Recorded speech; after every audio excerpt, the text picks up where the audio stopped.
Happy Tuesday, everybody. I hope that you are doing well. Hi, I am Michelle Henderson, and welcome to Michelle's Inspiration Hour. I hope that this show gives you inspiration. Everyone has a life story that helped them grow as a person and spiritual. So, let me ask you a question. Have you been put in a situation that you have had to hide? Or it became a secret, or you were ashamed to let anybody know what you went through. Our guest that is about to come up will help you inspire you to speak your truth. All right, so our next guest is Christine Malek. She is the founder and creator of SASSI Coach, a motivational speaker and an international advocate for women against abuse and domestic violence based in Tennessee. Her unique approach brings out the strength and the light that shines in each woman, especially those that have survived abuse. She believes once you are out of that situation, there is an obstacle for that woman to face even a bigger challenge. What do I do? And who am I? So let me go ahead and bring Christine so that she can tell us more about her life story that has really made her stronger. All right, Christine, how are you doing? Yay! Hi, Michelle. Thank you. Thank you so much for being on with us today. I'm excited to be here. I'm And sassy to be here. I, I know I love that. I absolutely love the name. But before we get started talking about your business, why don't you kind of explain who you are whenever you want people to know what you have been through and how you got where you are in life at this point? That is a long story, about 57 years Oh no, I understand worth of what you life. mean.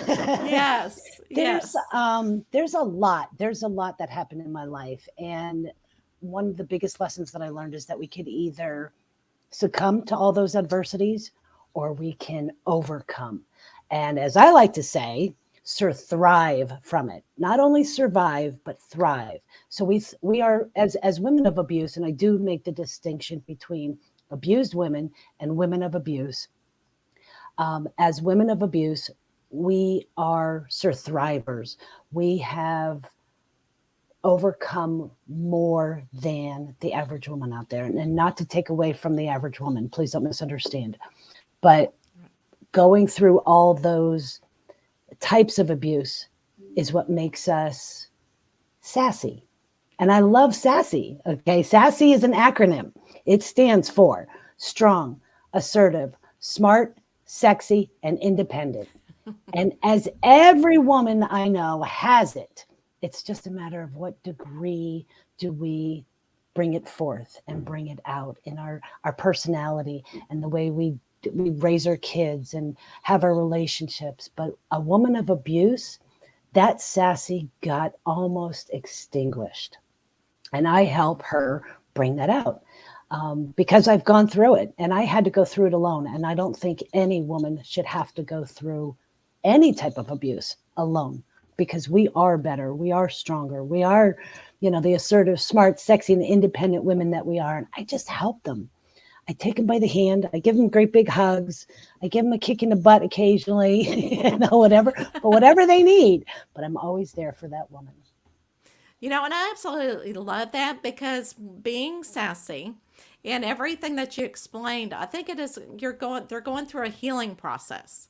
And I know that, oh my gosh, Christine, you are actually giving these women a gift because, they have a resource to go to. Where back in the 70s, and you can probably contest to that, we didn't really have any resources to go to a lot of times. It's like, where do I go? And then a lot of times you have that shame as well. But let me ask you as well, do you have men that come to you that Yes. say, I need his help? Because I know we're talking about women as well, but men can also be abused. Yes. The statistic is that here in the United States, 1 in 4 women will experience some form of abuse in their lifetime. For men, it's 1 in 7. And that's still too much, too many, because this is a issue. a situation that can be solved. And it's through communication and speaking and teaching our children, because not only do I help these women and men that are involved with abuse, but I encourage them to find resources, let me help, find it within yourself, but we have to teach the next generation and the next generation after that until we can stop it, till everybody knows that any type of abuse is just unacceptable. But yes, men are definitely they're definitely in there. And it's Oh, a shame, and absolutely. it's Yes. not always physical with men. It's a Mhm. lot of the verbal, the mental, the psychological, and they don't realize, because they're supposed to be men, and their stereotype and what they were taught, that it's not acceptable. They need to speak up. Mhm. They need to say that it's okay. They should be reaching out and saying, is this right? Follow your gut. If your gut tells you it's not right, then it's not right. you know Absolutely. And I really like, and I was just about to ask you about the different type of abuse that can actually go on. So you want to go ahead and kind of summarize about the different kinds that somebody can face?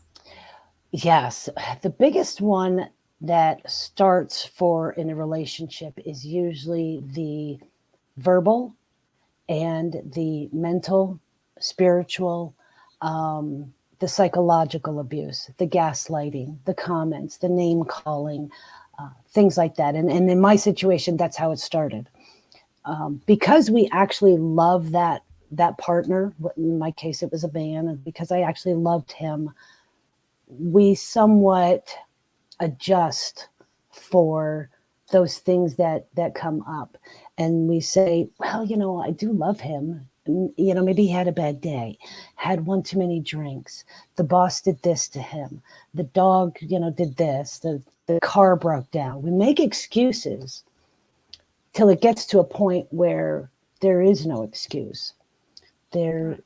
is no reason, because then if we've set that boundary, and this is one of the things that I teach, the women that come in and the men.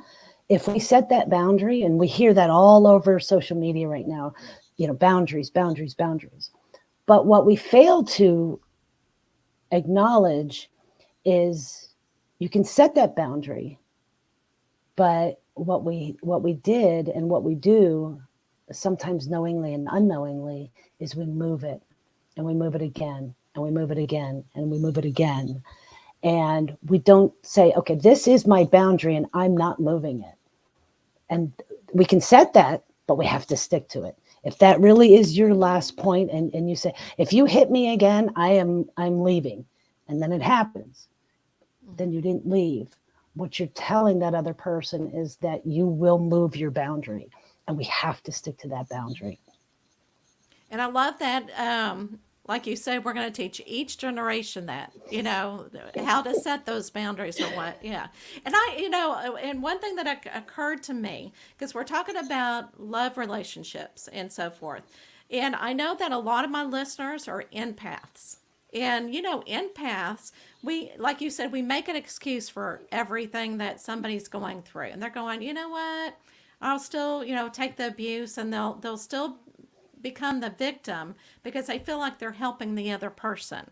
Or, they keep running into these narcissistic people at work or wherever, and they're going, what should I do to protect myself? And I love how you said boundaries. So, what kind of advice would you give to an empath? That I also am an empath, and that was one of the hardest things for me to learn, because I and he was extremely narcissistic. Mm-hmm. And I didn't know at that time that,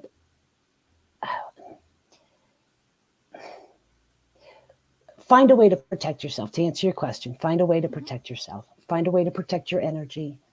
The easiest thing to do is breathe and walk away from the situation as much as possible.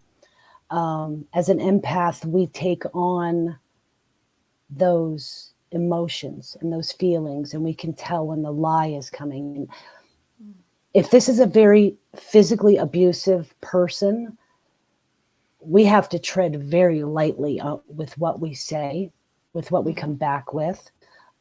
Because if we trigger that abuser, we know what's going to come next. If it's a situation that you're out with friends, in workplace, okay, there's abuse in the workplace. We all know that. Sexual harassment is still out there.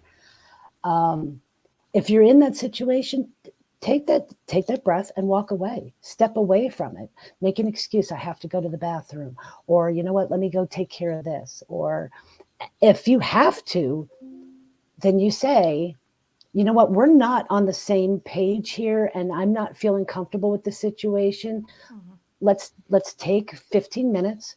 Let's both get to a better place and come back if we need to. Remove yourself from that situation is probably the best thing that you can do, so that you can, when you get away from that other person, that you can say, okay, I need to go outside, go in nature, self-love, find something as an empath that gets you back and call your power back in. Say, I release all my negative energy. Let me call back in all my good energy from every realm, dimension. We go through our things. I have a really good friend that told me she was taught that she envisions her wings coming out and just protecting her. I know. I love that. I love that. I do too. Oh my gosh. I had another spiritual coach that told me, picture your big bubble around yourself, this huge bubble that, kind of like a soap bubble that nothing can penetrate. Whatever works as an empath, you find what works for you. For me, it is, if I'm going out to the grocery store and I'm feeling those things, for me, it's the wings. And I've gotten to a point where I sit in my car for a moment and I go, okay, the store's crowded. I bring out my wings and I walk in the store knowing that my wings are protecting me. And that's how I do it. Oh my gosh, I absolutely love that. Oh yeah, when you were saying that, I'm going, oh, keep going, because it gives everybody a tool that they need. Yes. Okay, so now you can share whatever you need to, because I always feel like people can identify with your life story because you are such an inspiration. You actually survived it. You said, I am a survivor. And then you did something about it to help others. Can you kind of share about your story a little bit about what you went through? I'll summarize it. So I met this man in 2012. We were married in 2013. It started out with the verbal, the mental, the spiritual, the sexual, and it didn't get to the physical abuse till probably a year into the relationship. Everything from black eyes, bruises all over my body, bruises between my legs. I was beat with a rubber mallet so bad that it broke my wrist, cracked my ribs, several of them. Never went to the hospital. But the biggest one that was my breaking point was my gunshot wound to the head. I actually suffered a gunshot wound to the head. And by the grace of my angels, I am here today. I have attempted suicide 3 times with this man, actually considered committing what I hoped would be justifiable homicide. Actually entertained that thought because it did get that bad. Became an alcoholic even more so than before I met this man. Ended up in the hospital, had 4 surgeries, 15 procedures, died on the operating table twice. Through all that, he was never there. Even in recovery, the first time I was in the hospital, the second time after the second surgery, and the second surgery, they removed my appendix, my gallbladder, part of my colon, part of my intestine, and my whole left fallopian tube. Wow. And even coming, and that's where that surgery is the one where I supposedly died on the table twice. And I say supposedly because there was no white light, there was no bright light, there was no journey. I don't remember any of it. But that gunshot wound to the head, which was actually in 2015, I didn't go into the hospital till 2016. that was my turning point. And even in that 2016, I still felt like I had nobody to go to. I didn't know who to turn to. My mom was not in the picture. She had already passed on. I have a daughter. I have 3 children, 2 boys and a girl. And my daughter was about in her early to mid 20s. I have no siblings, no sisters. I wasn't working. I felt I had nobody to go to. I felt like I didn't have anybody to talk to. But that next morning, as I was cleaning dried blood off my head and, looking at all the other bruises on my body and wondering how am I going to cover this huge hole in my head, that was my turning point. And it was a long journey. And what I try and get across is that no matter how flawed maybe the plan is, have a plan. Have something to look forward to, something that you can try to achieve every single day, because not every day is bad and not every day is good. But as long as we have that plan and we can say, okay, that's my point, that's where I want to get to, that's what I did. And I thought I was working towards it. And of course, the abuse continued after the gunshot wound. Ended up in the hospital. He was never there. I think he maybe came to see me once every day or so, maybe, if I was lucky, for maybe 10, 15 minutes. And that first time I was in the hospital, I was in for 8 weeks. And I barely saw him. But I worked hard. I knew that, and I had guidance, but I didn't know it at the time, that with all the attempted suicides that I had gone through, the motorcycle accident that I had, the situations that I put myself in throughout my life, obviously the gunshot wound. Okay. Cause he was here. That bullet should have penetrated my skull. Okay. I should not be here today. Well, I think I shouldn't be here today. My angels, on the other hand, yeah, they're going, no, we have bigger, better things for you, Christine. And it wasn't until early this year, January, that I realized that this is where I'm supposed to be. This is what I'm supposed to do. This is my path. This is my purpose in life. This is why I survived and thrived all those things that I went through, my childhood, and of course this marriage.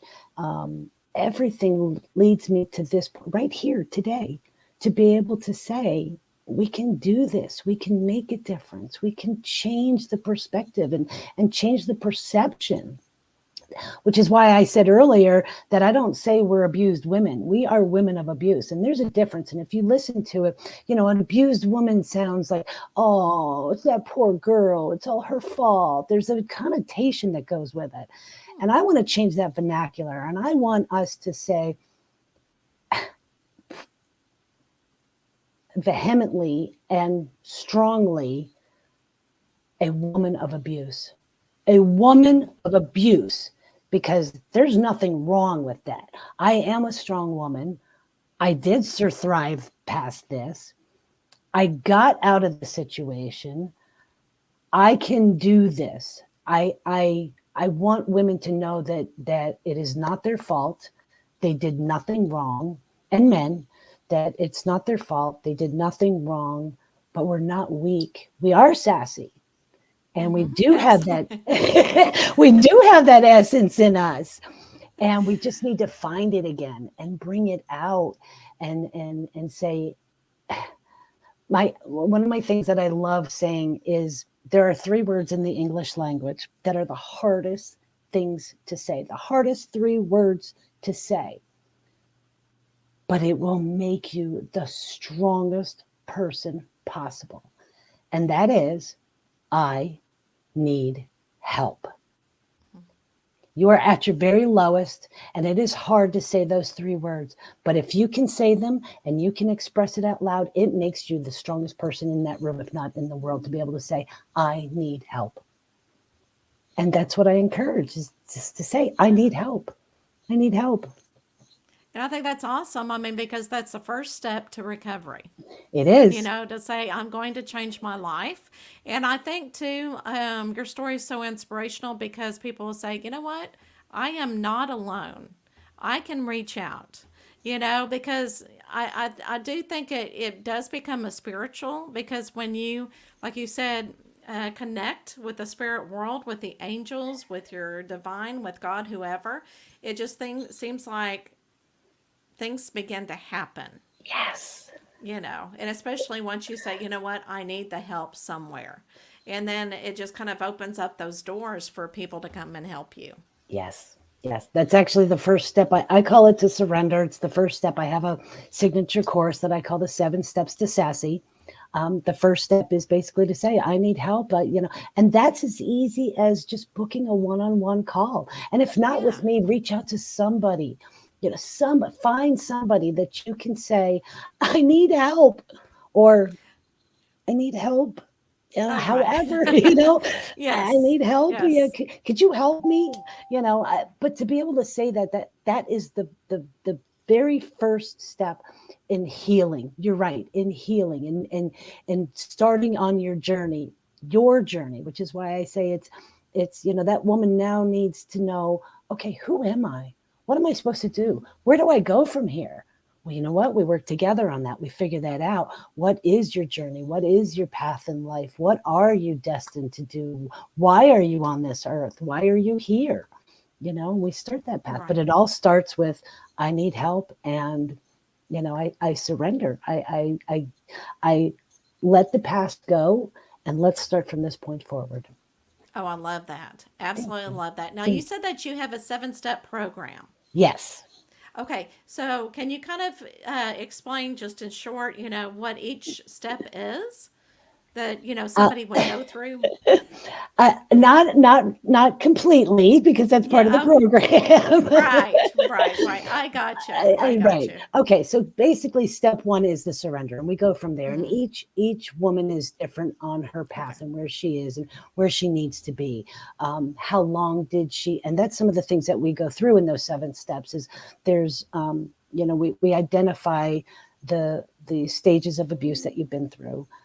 There's 3 stages. Okay, which stage are you at right now? And that's one of them also. I do a sort of quiz. It's I try and make things, because of all the BS that we've been through. I try and show women that it's okay to laugh. It's okay to be yourself. It's okay to have fun. We're allowed to have fun. So I try and make my program, interactive, and we have a good time, and we do laugh. We do cry, without a doubt. That's part of the Right. healing. Step one, like I said, is the surrender. And we go through and we figure out, what stage are you in? And there's 3 stages. The first stage is, are you still in it? Okay. Are you still experiencing all that abuse? And then the second stage is, you've gotten out of the abuse. You've somewhat got your life manageable. You're not perfect. Life isn't perfect, but at least you're out of that situation. You've been out for, could be a day, could be years. Okay. But if you've never acknowledged all those hurts and all those triggers, um, then you're in stage 2. And we need to figure out, what are those triggers and how do we fix them and where do we go from here. And then throughout the steps, there's a quiz throughout there that we do. And the final step, I will tell you, the final step is that we share.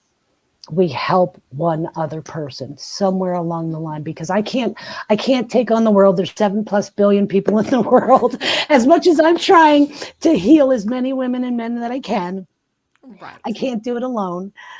So I do say that, find somebody, be there for that next person. That if you see those signs, and throughout the course, we acknowledge, what are those signs? What are the red flags? Okay, I do see them.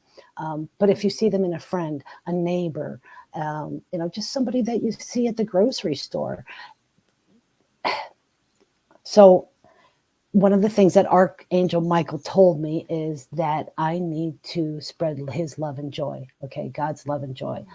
So what we do is we learn that love, And I try and share that love with every single one of my clients and then some. I try, no matter what happens, no matter, be kind. You know, we hear it all the time. Be kind, show love, care, concern. Because as women of abuse, I hit it very, very well.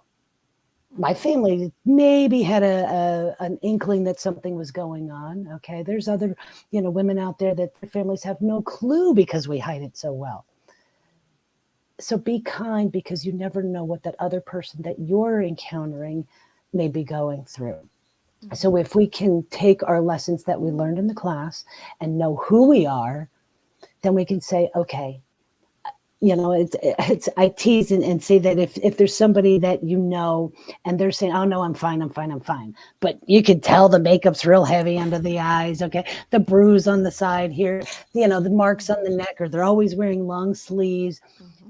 You just know that there's something going on, and you need to take this person. It could be your friend, it could be a coworker, okay, and you go in, okay, here's the deal, here's what we're doing. We're going for a drive this weekend.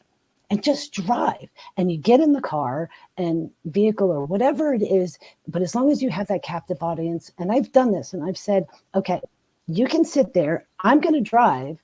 And when you're comfortable enough, I'll talk. I'm a talker. I can talk. But when you're ready, you're going to let me know what's going on, and we're going to fix this problem. We're going to get to the bottom of it. And that's when I will stop the vehicle. You're not getting out of the car. You're not doing a tuck and roll grandma kind of thing. So they're a captive audience, but however we can help that person, we have to be compassionate again. We lost that compassion. So if we can show that and help that next person, that's step 7. Oh my gosh, that is beautifully put. Oh my gosh, wonderful. I can't say any other questions after that. Where can people find you? The best thing is right now, Facebook is because everybody's on there. It is SASSI Coach Christine. Book a call. It's a free call. My website has it. Schedule a call. www.sassicoach.com. Book the free call. If it's an hour, great. If it's 2 hours, I don't care. Let's talk. Let's have the conversation. I'm always there for whoever needs it, whenever they need it. I can talk. So if you just pick up the phone or it's a Zoom call and you're not ready to say anything, that's okay. I'll share. I'll give you some knowledge. If you answer a couple questions here and there, because we are scared, because we lost trust. That is such a huge factor. That trust just totally tanked. Even when we're out of the situation, it's still hard to find trusted people. I don't push my prospective clients. When you're ready, you'll let me know. I'm here for you when you're ready. But the biggest, book that call.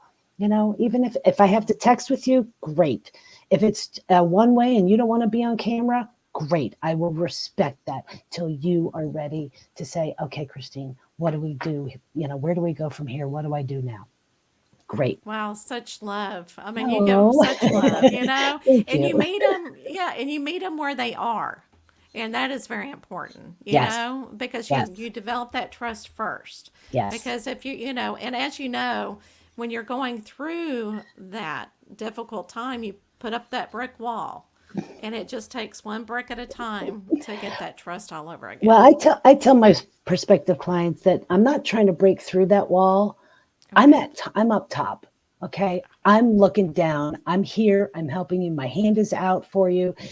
Whenever you're ready, the wall will not come down until they are ready to take it down. I'm not dismantling that wall, but I'm going to peek over the top.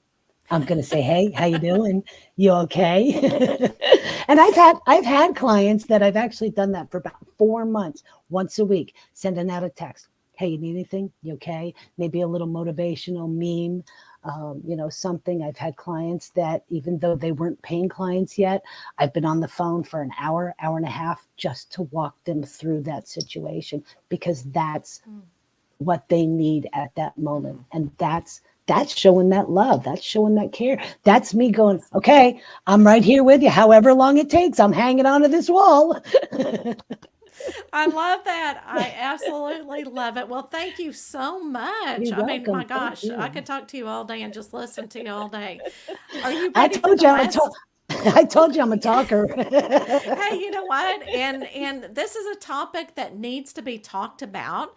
And Yes. sometimes it's hard to talk about it, but you do such a good job Mm, explaining how you go through it, and it's not as intense.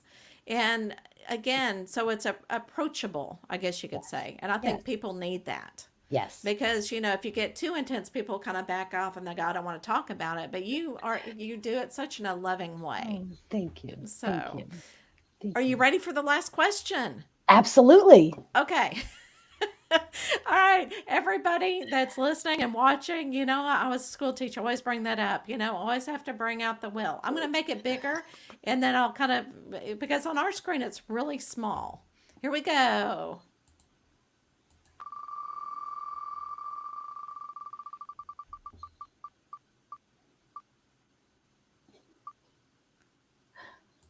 Oh.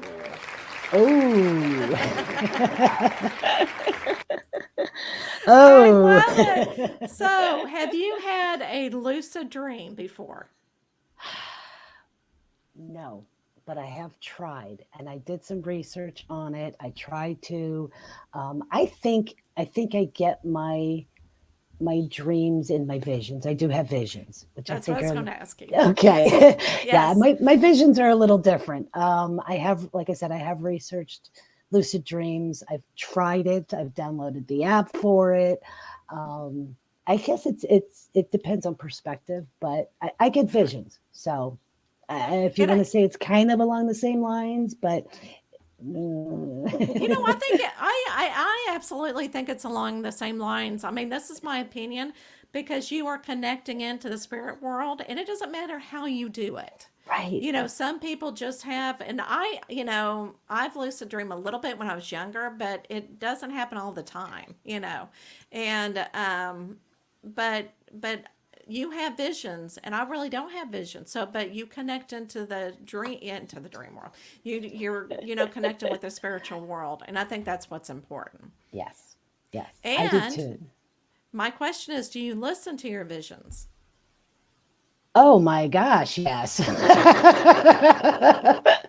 Yeah, because if I don't, they uh, proverbially, spiritually smack me upside the head. And I hate saying that, but they get my attention if I do not listen. I mean, oh yeah, like my cat will be Mm, right in front of my face, or they'll be screaming in my ear, or the dog will act up, or something will pop up on my screen, or my coffee spills. That's a big one. It's like, what the heck? Really? Okay, guys, what do you want me to know?